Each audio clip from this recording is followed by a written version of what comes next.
Vaksin mRNA adalah jenis vaksin yang tergolong baru. Jika sebelumnya vaksin menggunakan virus yang dilemahkan, vaksin mRNA mengambil mRNA virus tersebut.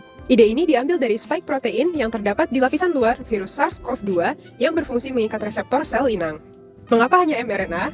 Vaksin ini dapat direkayasa, dikembangkan secara in silico, dan memiliki sifat self-amplifying yang menyebabkan replikasi RNA secara ekstrim di sitosol. Maka dari itu, muncul dugaan bahwa vaksin ini dapat merubah DNA. Hal tersebut terbukti salah, karena struktur kimia RNA dan DNA yang berbeda, serta vaksin tidak masuk ke dalam inti sel manusia. Selanjutnya adalah proses kerja vaksin mRNA.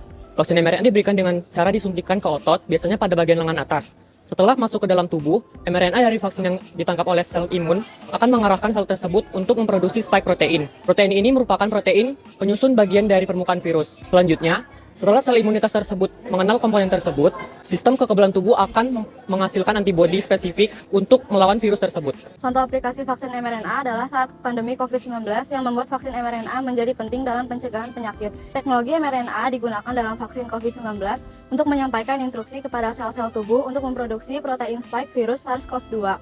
Ini memicu respon kekebalan tubuh tanpa harus memasukkan virus yang sebenarnya ke dalam tubuh. Selain COVID-19, penelitian vaksin mRNA juga ditujukan untuk penyakit lain seperti influenza, rabies, Zika, Ebola, dan HIV, serta kanker seperti melanoma, kanker paru, kanker pankreas, dan kanker kolon. Kelebihan vaksin mRNA, yang pertama, vaksin ini dibuat di laboratorium tanpa virus, sehingga lebih cepat dan mudah diproduksi. Yang kedua, vaksin ini meniru sifat patogen utuh, dan yang memicu respon imun yang kuat tanpa resiko komplikasi. Dan yang ketiga, produksi vaksin mRNA terhindar dari kontaminasi mikroorganisme lain, sehingga lebih aman.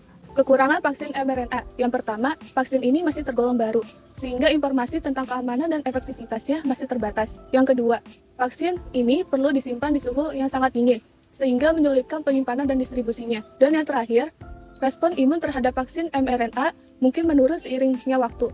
Hal ini perlu pemberian booster secara berkala. Vaksin mRNA merupakan contoh dari penerapan ilmu kimia dalam bidang obat-obatan. Vaksin ini adalah jenis vaksin yang menggunakan potongan genetik dari virus untuk merangsang sistem kekebalan tubuh. Meskipun vaksin ini melebihi kelebihan dalam memicu respon kekebalan tubuh tanpa menggunakan virus yang dilemahkan, namun vaksin ini memiliki beberapa kelemahan, seperti persyaratan penyimpanan pada suhu yang sangat rendah dan keterbatasan usia penerima.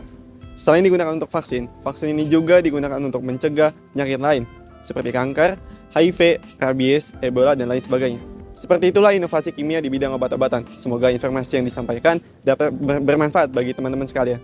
Terima kasih. Wassalamualaikum warahmatullahi wabarakatuh.